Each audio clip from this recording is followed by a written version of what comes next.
No, not yet. Now, Hey now. everybody, welcome to The Good Life, episode 32. We've got Chris here, Kobi, and myself. Topic for tonight that we came up with in the pregame for those interested. That's where we figured this out. So in the pregame, we determined that we're going to get into like binary labeling, generalizations, and all the assumptions that come with that. How we oversimplify like all these different boxes and try and have everyone fit into their own set of boxes or one box in particular. What does that mean? What does that do? What are some of the problems that could come about because of that? So to kick it off, who'd like to start here?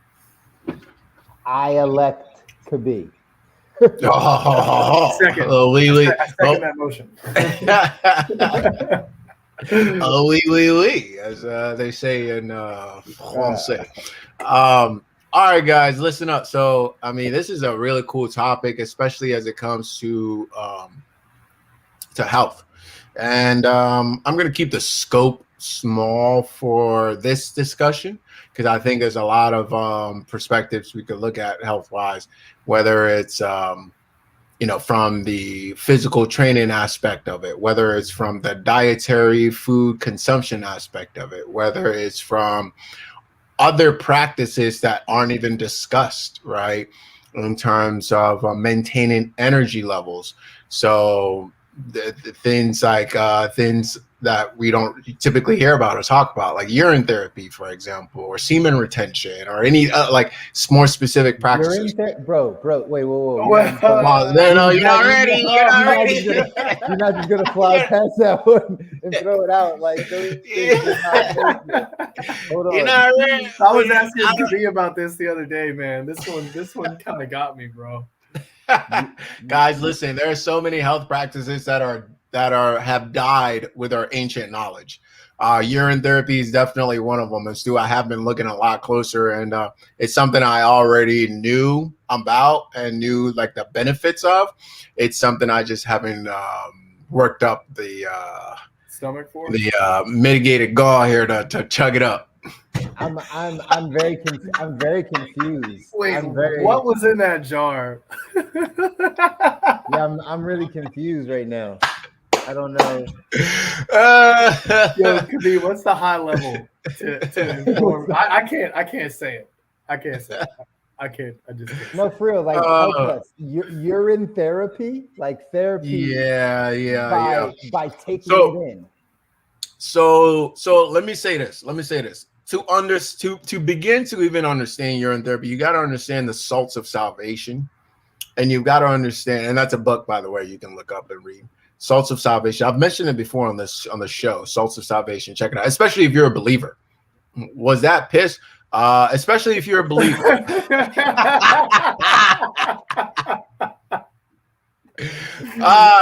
We'll give our first shirt to anybody that guesses.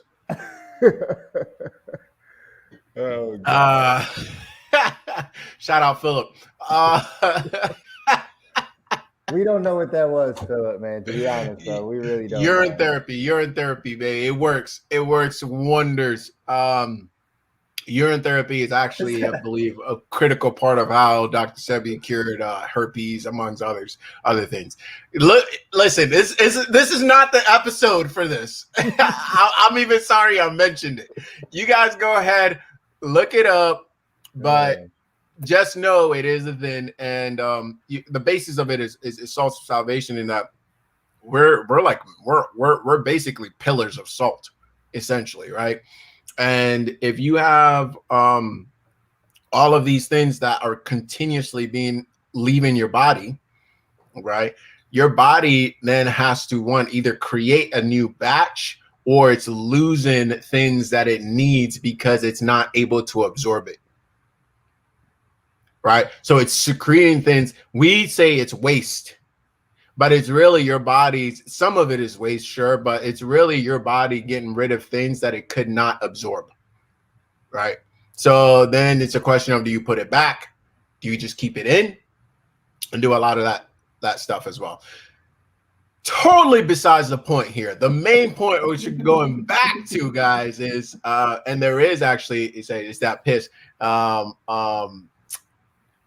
message me and I'll send you a page of a guy that you should check out, and you should buy some Got Pissed t-shirts. Really? That's hilarious. Yeah, yellow Got Pissed t-shirts. Too much. Guys, How this hydrated or dehydrated is the color of the yellow on this t-shirt? Oh, I would say it's about it's yellow, bro. It's real yellow. It's like it's more yellow than corn. Oh man. Yeah.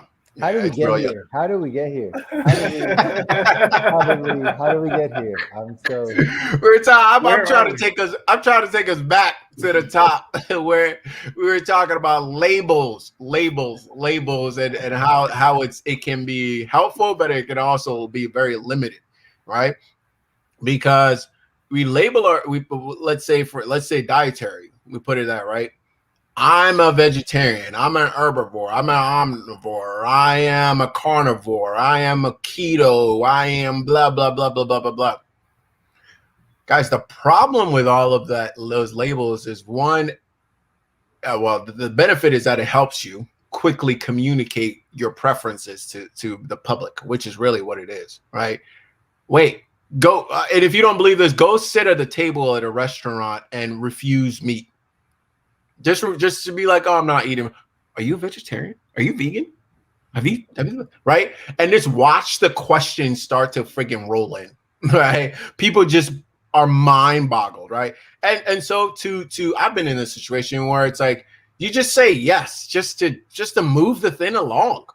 Yeah, I'm vegetarian. Yeah, I'm vegan. Okay, all right, whatever. Oh, okay, he's vegan. The flip side of that though is watch them see you eat meat later. It's almost like you lie to their soul, right?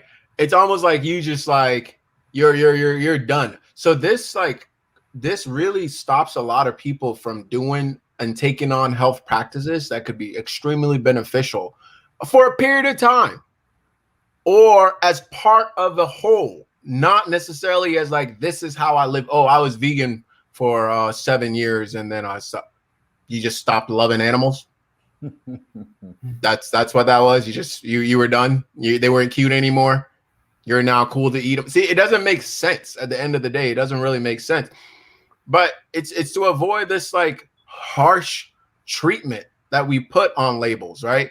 Once you declare yourself a label, even if you don't, you either are in confusion, a state of constant confusion, right? Or you box yourself in so that you can never try anything ever again in life, or otherwise you're a hypocrite. I think it's not helpful. It's not helpful to us getting healthy, right? It's not, because you have to explore. You have to seek. You have to test your body. You have to see, I don't know. I've never eaten meat for a year. I don't know. Maybe that's the move, right? I have eaten meat for 20 something years, so I know it's not the move for me, but maybe it is for you. I don't know. Okay. Should I be keto? Should I be vegan? I don't know. I don't know. That's the truth of the matter. I don't know until I know all of the variables, or at least a large amount of the variables that you're considering and where you want to go. That's where I'll start off. It's so funny because the reason why we talk this and we do this is because this parallels in all of the areas that we deal with. Everything that you just said could be 100%. I could just put into financial language, right? Most people come to me on some like, what's the investment? Where should I put the money so I can get to that place and do this? And I'm like, I don't know. I don't know. I don't know your disposition for risk. I don't know how long you're going to be at your job. I don't know if you ever plan on branching out and starting a business. I don't know if you need $2 million for your retirement lifestyle. Like, I don't know that answer, right? There's no magic quick thing that I can give you until I understand where you want to be, what the goal is. I remember hearing this from, it might've been a Steve Jobs quote or something like that. Was it Steve Jobs? It might've been Steve Jobs. I can't remember, but he was basically saying that like, no, it was Bezos. It was Jeff Bezos saying something along the lines of like, you can't, you have to be very stubborn with your vision, but you have to be very flexible with like your path to get there, right? So being very stubborn with your vision in each of these areas, in what you feel or who you are in your health, in your wellness, in your financial life, in your mindset, in your relationships, who you are. You have a vision for that, and you can stay stubborn to that vision. But the path of how you get there, you have to test. You have to try. You have to take some risks. You have to say, I don't know how that works with my body. Let me try it out. I'm not sure how this investment would work out for me because it's a little bit higher risk. I don't know how I would feel to be a landlord versus look at just fixing and flipping, right? I don't know how it would feel, but let me go down that path, because if this is something that could get me to that vision, then I'll keep doing it. So Right. I think we just have to be mindful of that like it's not I have to go this path and this is the only way to get to that end result. The end result is great that you have, but know that there's tons of different ways to get there. Your ability to be flexible is really going to determine I think your ability to actually get there. You know what I mean? For sure. The flexibility piece, man, you guys are tapping on like the idea of trial and error. Like you want to figure stuff out, like try different things. And like Kabi was kind of getting at, and Chris as well, the more you label yourself, like I am going to be all in on, I don't know, 401ks. I'm going to be all in on keto. I'm going to like all these different types of things. You're literally boxing yourself in and taking choices away from yourself. So be aware of that. I think on the mental health side, the labels that always really bother me are the ones that are passed on by licensed professionals, and there are great ones out there for sure. But here's a problem with just labeling somebody with a certain diagnosis. If you tell somebody like, man, you have ADHD, okay, so attention deficit hyperactive disorder. So you're telling me that it's going to be tough to focus and I'm going to have a lot of movement associated. If you really stop and think about it, every single, like not every single, but almost every like little kid is going to be like wanting to run around and not necessarily focus in the classroom. Then you slap a label on them, potentially give them some type of medicine so that you're tampering with their brain so they can focus a little bit more. Now all of a sudden this kid grows up and they feel dependent on this medicine, or they feel like something is wrong with them because this label has been passed on to them. And in reality, it's like the human condition. Who do we not know that struggles to focus on things? I mean, the three of us probably have our own challenges with that, even with the stuff we've accomplished. Like it's still going to come up. Yeah. We're really not designed to sit behind a desk and just focus on one thing. Like you got to get creative. So labels in like the mental health field, I think are, very, very damaging at times. I think it'd be much better if they were to simply discuss with individuals like, hey, in situations like this, perhaps you may fall under some of these categories from time to time. But at the end of the day, we really don't know everything about you. This is the best guess based on research applied to a general population. So I get very, very anxious when I hear somebody coming to me and they're saying, hey, I'm this, and this. What can you do for me? It's like, well, first we're going to start by you not telling yourself you're this, and this 100% of the time. Yeah. Let's get rid of this generalization. Man, Stu, I think we can highlight what you just said there, because I think that's a huge problem. Huge problem, right? We're dealing with and Stu, I wouldn't even hear you dive in a little bit deeper, man, because I think it's that important that we're hearing so many individuals that are so quick to tell you what they are. Right. So they take a temporary diagnosis. They take a temporary state. They take a temporary situation and they label it as like a piece of their identity forever. Right. Forever. Right. And there's such a huge problem. I think, it's really important. And I always push back on this. I'm that guy. I always push back on this. Well, I'm just this. Right. Or that's just the way I am. Stop with that garbage. No, it's not. You don't even know who you are. You don't even know who you are. You really don't. I am fill in the blank. Be very careful what you put in that blank. Right. Be very, very careful, because some of the largest drug dealers on earth are legal.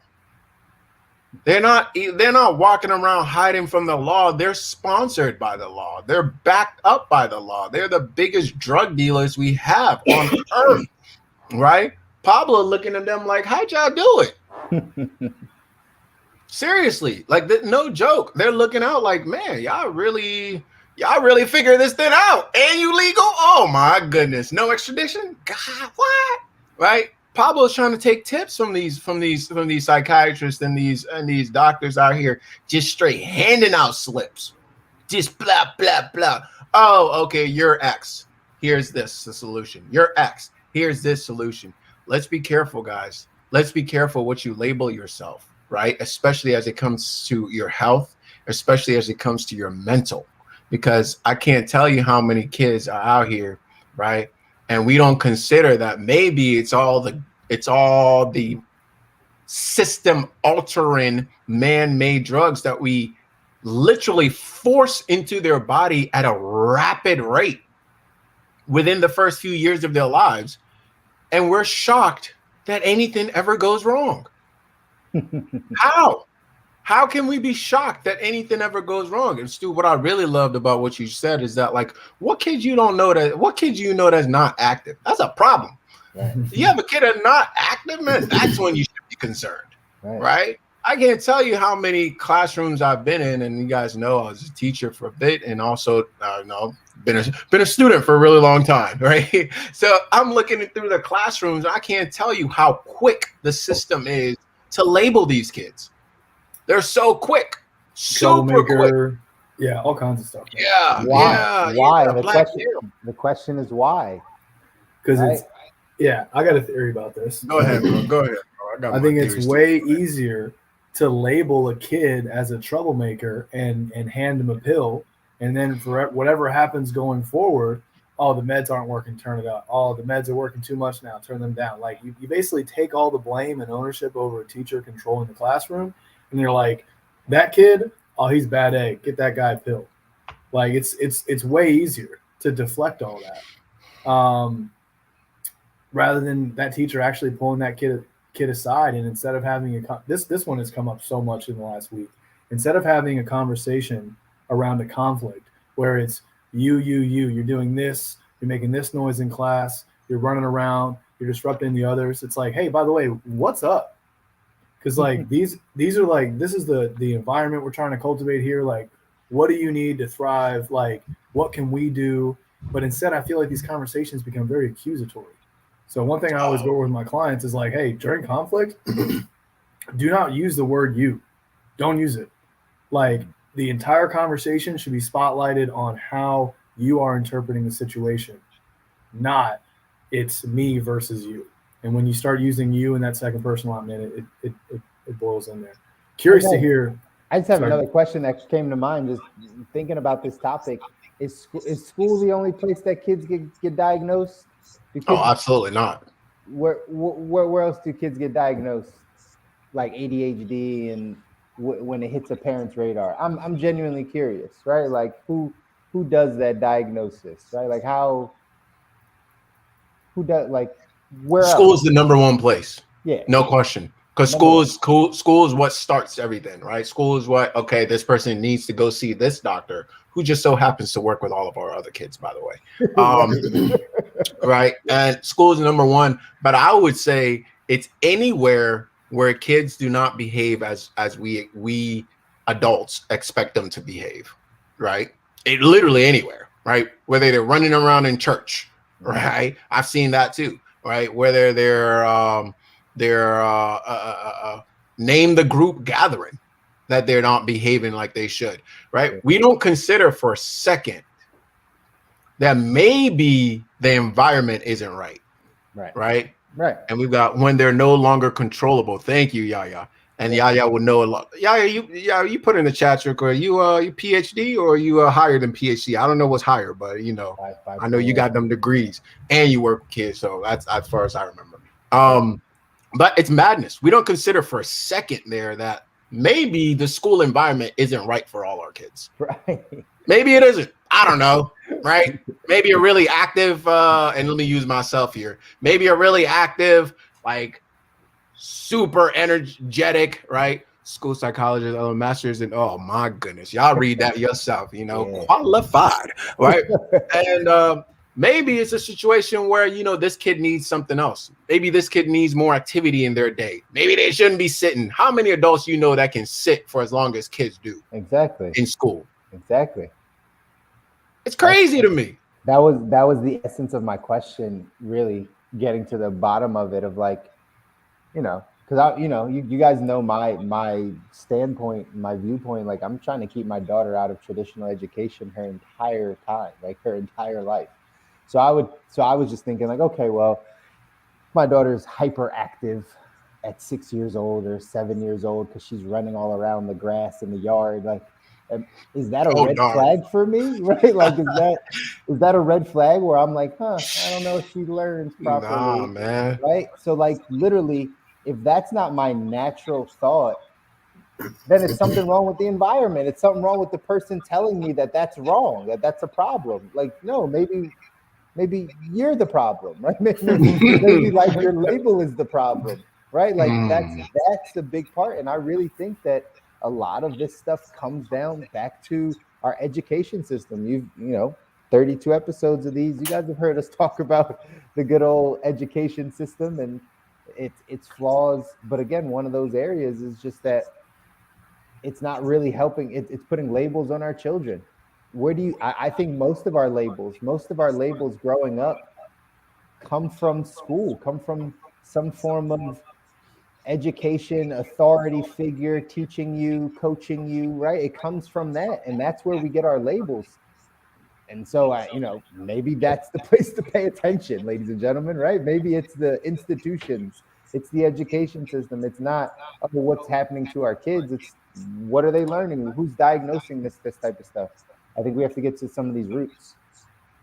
And I would add too, man, I think educating some of our parents, and I would say maybe we can't do all parents, but I really think it is disproportionate in certain communities.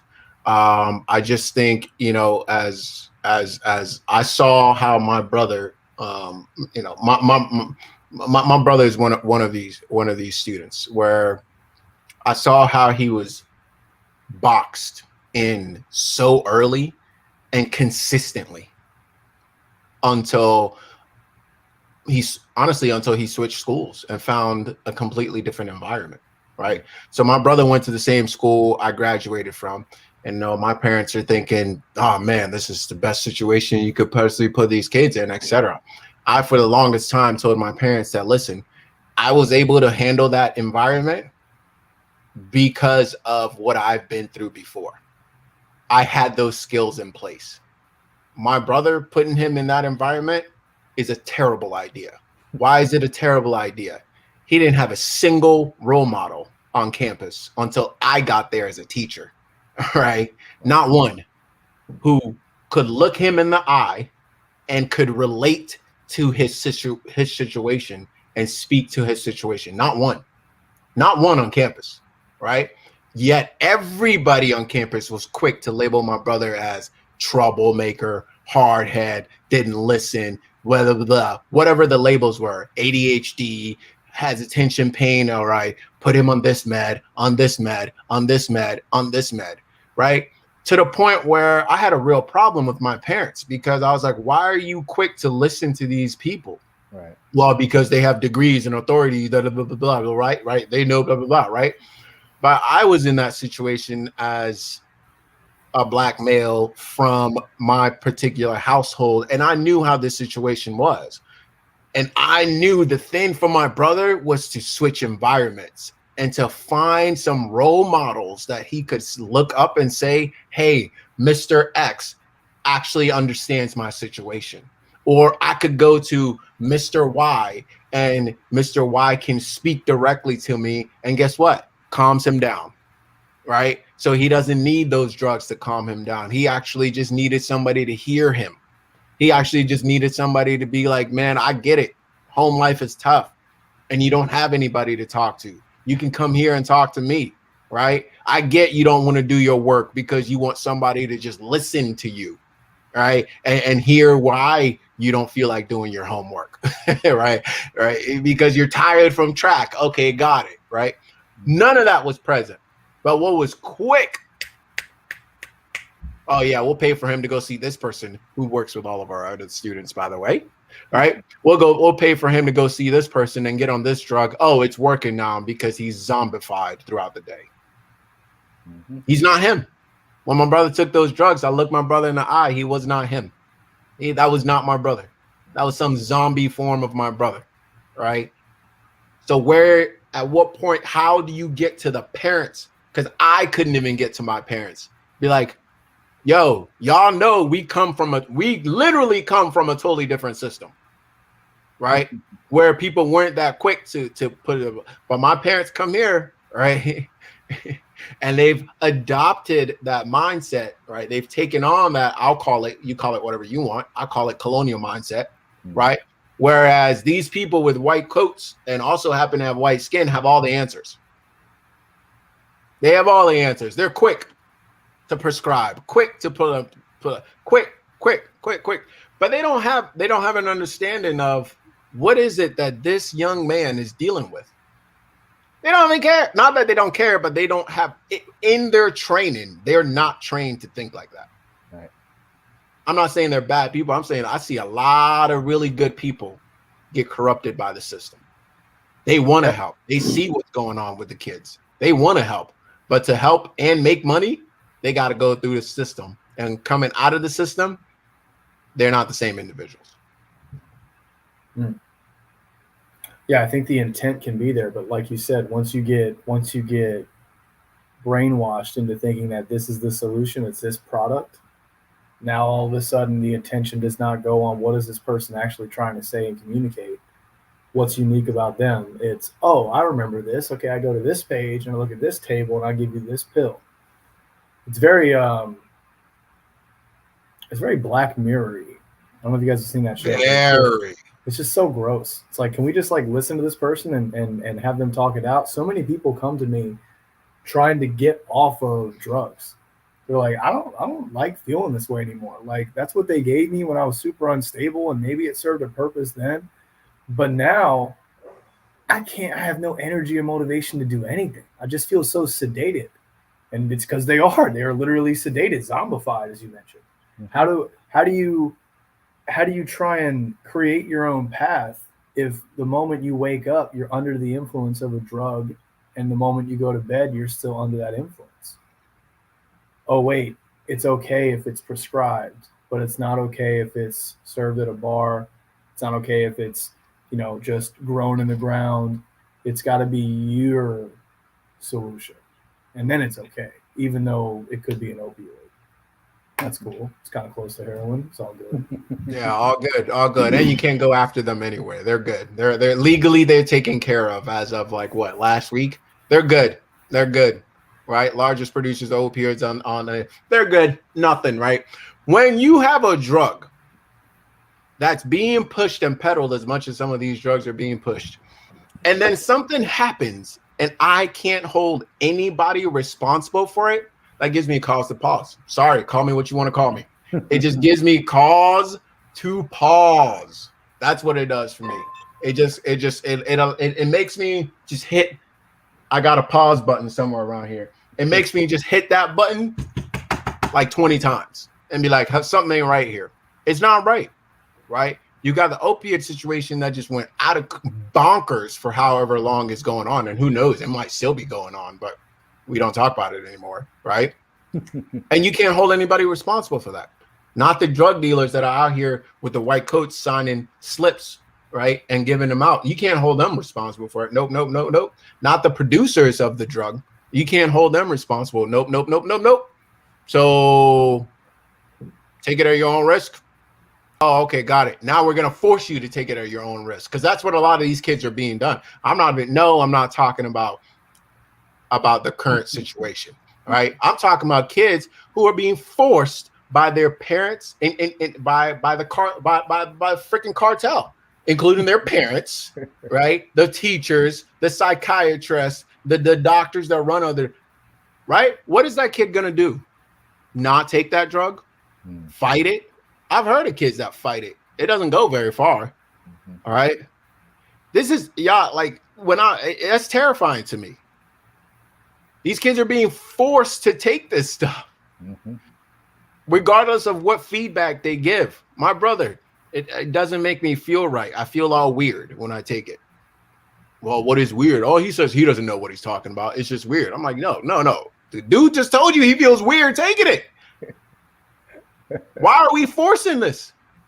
And I think it's a real problem. And that's the problem of putting these labels on and putting certified labels on. Labels that are approved by the system, approved by the so-called healers in our society, approved by those in power, approved by all these things. When it comes to the kids, man, I really feel pretty bad. I really do. Yeah. But I think you gave the solution, man. We got to get to the parents. Right? We got to get to the people that are forcing those children to be in that situation, right? And I always think from a parent's perspective, how could you do that? It's obviously because you feel like this is the best thing or the only thing can potentially help your child. It's because you're undereducated. The parent's undereducated about what to do. Remember, you would always say things could be like, we give away our power. We give away our power to the white coats. We give away our power to the medical industry.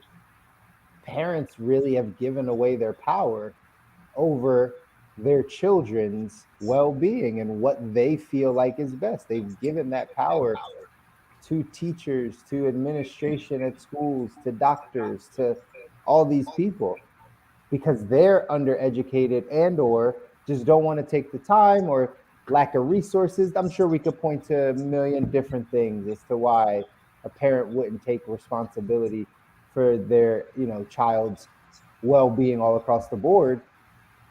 But a lot of this is going to come down to education. I'm sure in the minds of those parents that are having their children get on medication, it's for a reason that they think actually will help.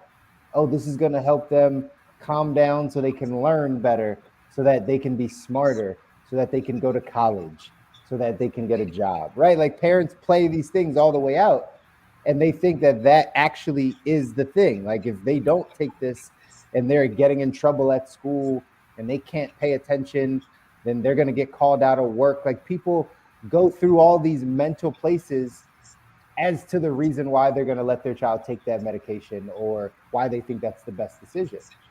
And we have to find a way to get to parents and get to people that are in these authoritative positions to say, let's educate you about what's happening, about how to really take ownership of all of your child's life. And we're just talking about children.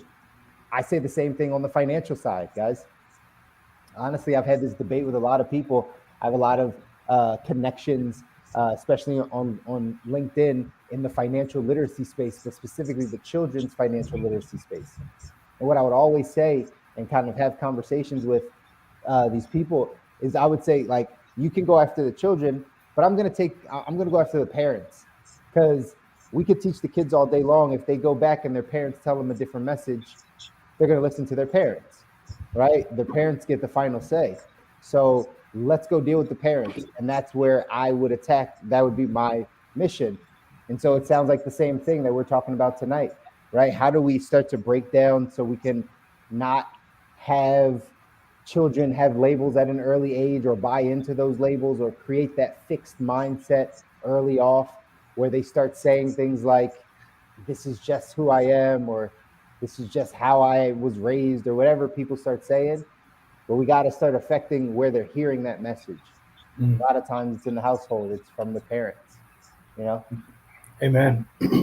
While we're talking about going after the parents, I guess something to toss out there for parents to consider.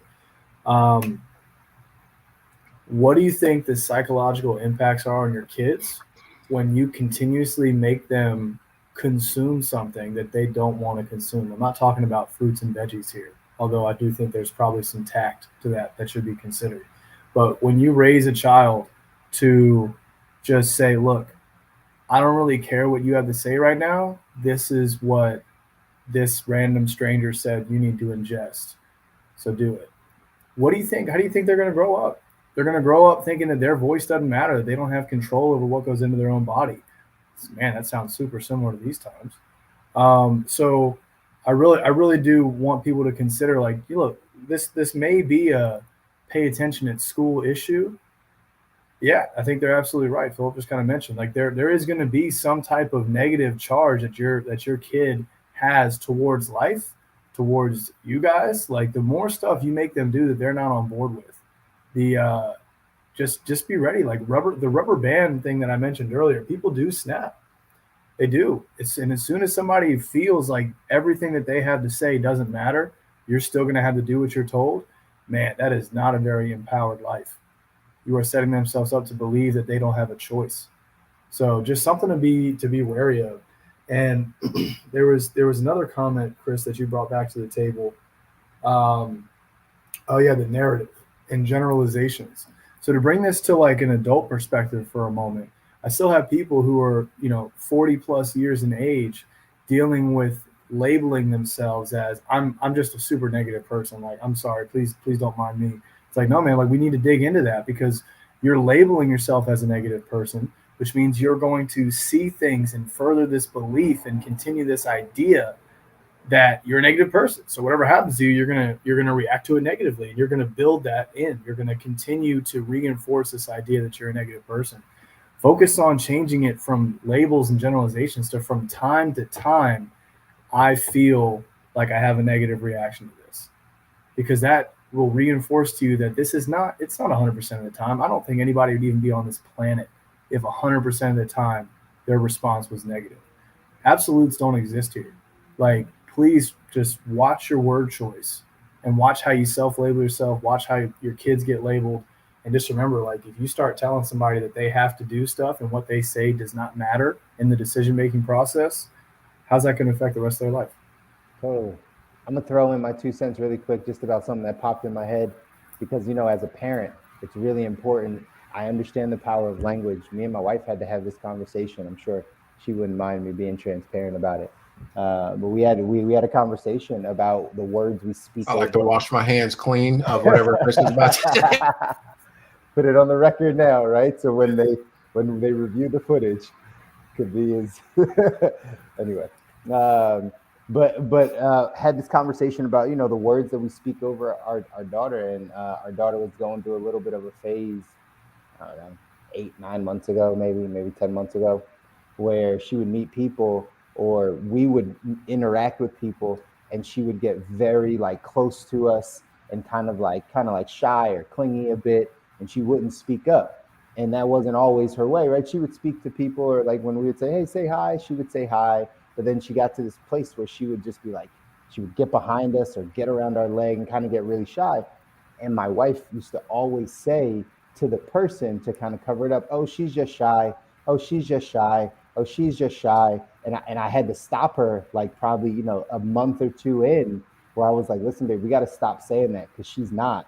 And she hears you. So you're speaking that over her, right? Mm-hmm. So like she may think that that's what she is. And she heard it from her parents saying like, oh, she's just shy, right? Like, and now all of a sudden she adapts this as something that she feels like she is, and she's really not, because she communicates with other people. And that was just one of those instances where we had to really look at our language, right? And really attack that and be aware and intentional about the language that we start to say, right? And we start to speak over our kids or speak in our household. I don't think enough people really pay attention to that type of stuff, because that's how we create these labels. That's how they happen. It's unintentional from parents or authority figures that are just telling them and speaking normally, but it's putting a label, putting a child in a box to say, this is who you are. Like when you tell your child over and over again that they're lazy, oh, stop being so lazy. Oh, you're lazy. Oh, you're so like, that is a label you're putting on them so that they feel like, that's the reason why they're this way. That's the reason why they don't do this. So it's really important, again, back to the parents. Got to start having better conversations. You know what I mean? Yeah, 1,000. I think that's a really great point. Thanks for sharing that from the parent perspective, Chris. I think,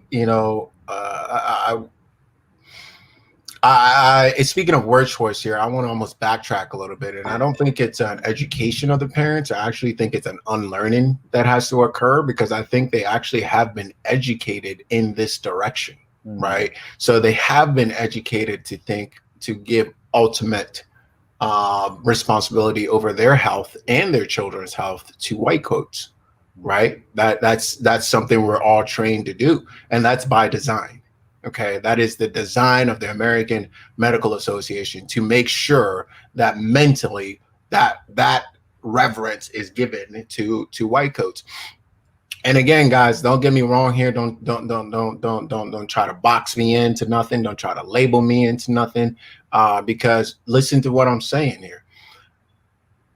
I can't expect a parent to then turn around and behave differently when it comes to their kid. That doesn't seem logical to me, right? So I think it's an unlearning and a relearning that has to take place with our parents. And maybe you get them right around when they get the kid, or you get them younger. I don't know when you get them, but you gotta get them some point in time, because it's beat in. It really is. And so at that point, you're fighting an uphill battle, because you're telling a parent how to raise their kid, which to me is a very tough situation to be in. And that's not the situation I want to be in, for sure. I'm not here trying to tell anybody how to raise their kid, right? So I want to give you the information for yourself, so you feel it before you pass all of that on to the parent, right? Or to the kid, and go from that point. But sometimes you get them where you get them. It is what it is. You get them where you get them, right? You hopefully open their brain.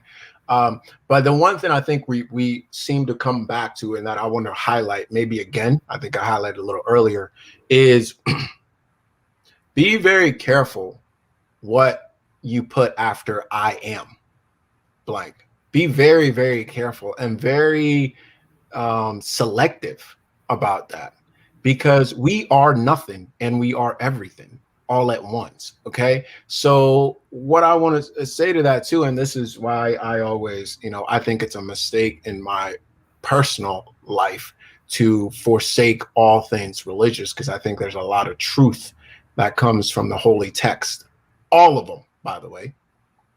And one of the things is, like, if you are maybe speaking to anybody that's familiar with the biblical side of things, just go back and look at any time it says I am. What's after I am is very, very, very selective and powerful, right? When God says I am, it doesn't just say any old thing after I am. Okay. It doesn't just say, well, I am hungry today, right? No, it doesn't say that. I would invite everybody to take a look at that, right? And what you say after I am, it truly is what you are creating yourself to be. As humans, we create say humans, we create through what? Not through thought. We don't create through thought. We create through language. We create all things through language. That's what we do. We create through language. We create our world through language. I am this. That is the whole point of affirmations. That's the whole point, right? And I also want to go back to the parent-child piece of it too, because again, I believe that we've been indoctrinated, not educated, but indoctrinated into this cycle. And why the language is so important is we continue to create and recreate the reality by repeating these words and these languages and these patterns of speech, right? If you look back and you really look at it, English, as we know it, was really a language created to cast spells, right? If we really look at it, right? There's a reason why for a long time, English was for the common folk, while French and other languages was for the elites, right? There's a reason for that. I would encourage you to look back at all Germanic tongues and look at like how that developed over time, if you are, so inclined. But I also, to link that back to our general topic here, I also think it, again, by design, that parents have no time to put this energy and time with their kid, right? It's Right. by design. And Right. Chris, maybe you can speak to the financial aspect of that and why we should all be entrepreneurs, or at least seek to be entrepreneurs at some point in our life. But topic for another day, right? It's by design that we have no time once you have a kid. It's by design that we don't, parents don't, they have to get a babysitter. They have to. Like, how do you live life otherwise? Well, how do you live this life otherwise? The one we've agreed on as a society that we see, right? We can't do it without a babysitter. You can't do it without this unless you start to break the, and I think once you start on the path, you start to break all, you almost kind of like can't stop. You got to keep breaking all of these things. And I would, anybody that's read 1984, right? There's and as a George Orwell, by the way, guys, 1984, and I won't think back to how he describes the children and the relationship between the parent and the child, where the parent is no longer the parent, right? The parent is kept so busy that immediately after the child is born, the child is handed over to the state to raise. I just, listen, that's not that absurd. We're living that right now. Right? I always find it funny when people are like, oh, it's such a crazy. It's not that crazy. It's not that crazy at all. How many times you see kids that are born and parents just don't have the time? So what do? They turn them over to the state so they can be what? Educated, sorry. So they can be educated and what? Ultimately made to be a good little worker for the system. Right? So it's not, they don't really care if your kid actually flourishes to the best of their ability. They care if your kid is a good worker and can function in society. So as parents, unless you've been exposed like we have to some of these things in a particular area and that you can pick up the pattern and place it in other areas, I think we're doomed. I want to end on something more positive, but that's it. But that's not going to happen. But that's 1,000% right. It's 1,000% right. You hit the nail on the head, right? We're doomed if parents don't, if they don't pick this up. I thought that we saw it or that we would understand it from 2020 when parents had to take control of their children's education. I thought we were going to see a turning point there because before that point, we had sloughed it off on the teacher. All right, you go raise my child, teach her everything she needs to know, teach him everything he needs to know. Here, school, kick him back to me and everything should be done, right? That's how parents were operating because like you said, they had to work, they had to go clean and cook food and whatever the case is, the city isn't set up properly, their babysitter is over there, the daycare is over there, the work is over there, they have no time to pay attention to it. So they could slough it off and say, hey, you know what? There you go. School raised my child for me. And so, right. And not being harsh on the parents, again, understanding, right. Don't have the time. But the school was taking a large load off of the parents' shoulders. I thought in 2020 it was going to change. I thought in 2020 it was going to be like, okay, now I see I have to really step in for my child's education. And I think for a lot of parents, they did realize that. But the rest of the stuff didn't change, right? The society things didn't change. Even if they shut us down for a little bit, it really didn't change. Your dry cleaner was still over there and the daycare was still over there and the job was still that way. And you still had to figure out how to cook and how to eat. And it made it probably a little bit harder to even do those things in the pandemic.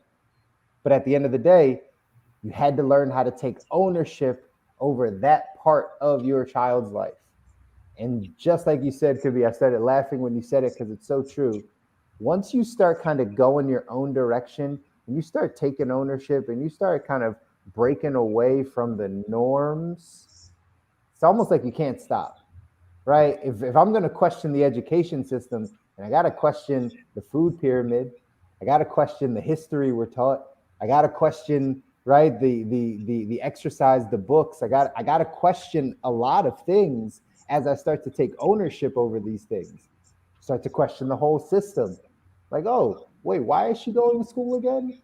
Oh, so that she could go to college? Wait, what are we doing here again? Like, you have to really break it all the way back down to the essence of like, why are we doing this? Like, what's the purpose? So again, when I think of this schooling, this education stuff, and are we equipping our children for what's up ahead? It's when these parents start understanding, it's when each person takes control of their own household, right? They take full ownership and control over their household, and the talents, skills, abilities, resources that you have and that you can build or, you know, create with your family. And that's what it comes down to. I'll go on the record again. I've said it before. My daughter may drop out of school when she's 14. If she's equipped for life, right? Then it's just about experiences. It's not about what's in the books, right? If she has a skill, she has a talent, she understands some things, she's gonna go to work. Like, she's gonna go build something. She's gonna go be great, right? The earlier we all wish we started our path sooner. We all wish that. Amen. Right? So why would we hold our children back from that? If they happen to find their path earlier than us, God bless them. Drop all the other stuff. Go live life. This is what we're here to do, right? And I think as parents, we have to be okay to have that message. We have to be okay to be open-minded enough to give that to our children. And that's how the whole thing will switch, right? That's how it'll switch. Right. You mean you're not a terrible parent if you decide to do that? Oh. But see, you see the pressure, though? You see the pressure. This is why it's so difficult, because now you got friends, your peers looking at you. Wait, your kid doesn't go to school? What? Huh? What? Are you even right? Even to a level where you could potentially face some ramifications from the state, right? Well, your kid hasn't been in school and and there are children being taken away from parents for this type of stuff, right? I'm not saying you keep your kid from school, but if I'm at home actively putting my time and energy into educating my child, what the hell has that got to do with the state? Yeah. Right. But now it has everything to do with the state. Now it does. All they got to do is pass the standardized test. Like, that's the homeschooling side of things, right? They pass the standardized test, they're good. But, like, you know, that's the way things are moving. Things are moving towards, we're just going to take full ownership over our lives and over our families' lives and the information that they have and what we choose to apply and practice. And I think that's how we get to that next stage of life. It's really being able to take ownership of it. 1000%. Yeah. I like how you highlighted the scariness of ownership and how it does it. You know, the more you take ownership, the more it's like, man, I need to kind of make a decision on whether or not that's a good idea or not. I've heard this from the norm, but now I got to figure that out myself, for my kid or for my family or for myself. And I think that intimidates a lot of people. There are even some individuals that will show up on a first time session with me, sit back and be like, okay, work your magic. And it's like, actually, this is a process where I'm going to guide you as you do a lot of this work. Right. Because in between our sessions is when this shit happens.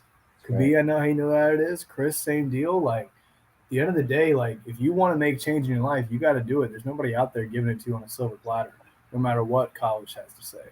Like, just because you get to a good college and get a degree doesn't mean you're going to get the job you wanted, which I guess I'm not allowed to say. But it's That sounds like work, Stu. That sounds like work, man. Sounds like work. Yeah, it sure beats working for somebody. I think the quote that always jumps out of me here is, stress is what happens when you work hard for something that you don't want. Passion is what happens when you work hard for something that you're really about. It's something along those lines. Yeah. So the question is, like, choose your heart. You want to work your ass off for something that doesn't fulfill you and keeps you away from being able to see your future kids. That's the main reason why I left construction management. It's because I actually wanted to see my kids in the future. So by building and going through this process now, I'm allowing myself to not have to work 60 plus hours of overtime on a job site trailer while my kids get to wake up and go to bed without even seeing me. I don't think people think enough about that, bro, to be honest.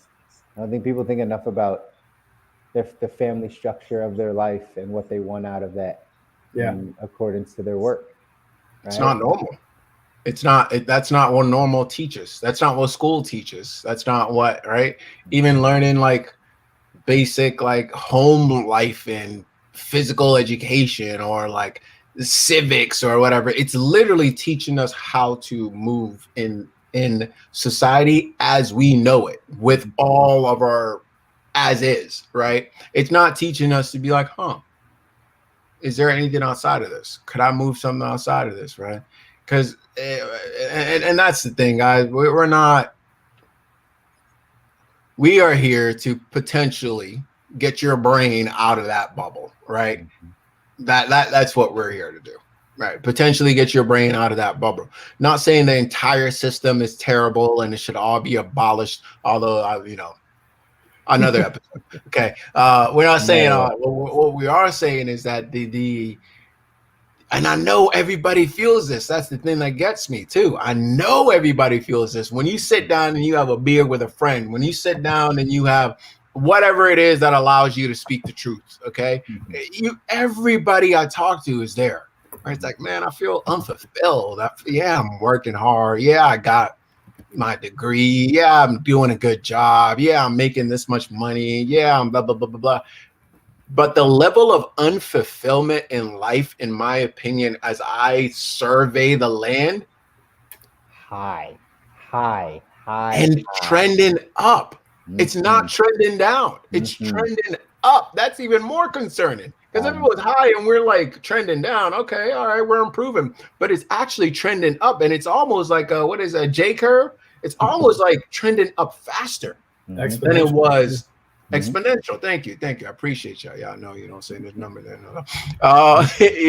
And I just invite as we bring this thing to a close here for today. Y'all know we can keep this going for a while, but as we bring this to a close, I would love everybody to just pause for a second if you see this and think like, how many people you know that are truly, truly satisfied with the status quo, that are truly, truly satisfied with their normal life, that are truly, truly like just in love and on fire every single day for the life that they're living in or the life that they're creating, right? We ostracize those people.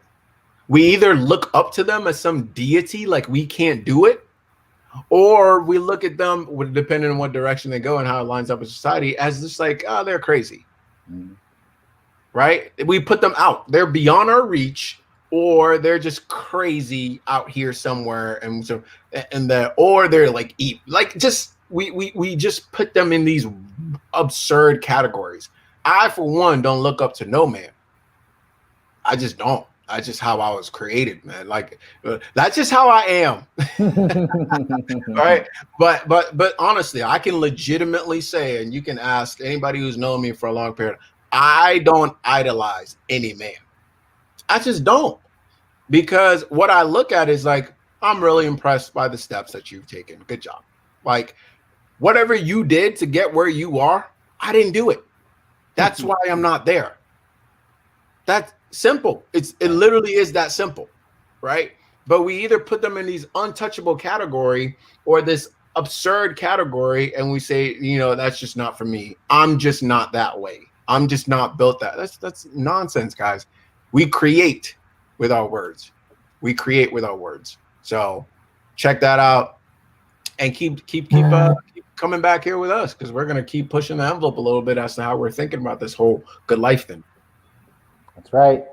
Keep coming back, guys. Hey, if you're watching us on Facebook, LinkedIn, YouTube, hit the like, hit the subscribe button. If you see on the bottom of your screen, you see that ticker bit.ly/email TGL, right? bit.ly/email TGL. That gets you on the email list. Guys, we got some big stuff coming up. We want to keep adding value. Hopefully this has continued to help you. I think I just died of your something just happened. But either way, we're gonna rock this out. Until next week, guys, we're gonna sign off for the good life. So enjoy the rest of your week. We'll see you guys next Wednesday. Take care.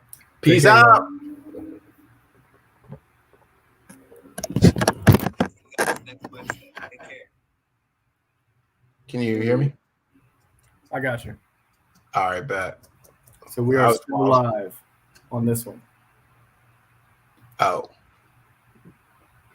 So hello, guys. If you're still here, Chris's screen is in the credits. Kobi and I are just chilling, waiting to see if there's like a post flick like scene at the end of a Marvel movie. Can you still hear me? Yeah, audio only. Hey, he's back. Oh, there goes Chris. So how do we end this live?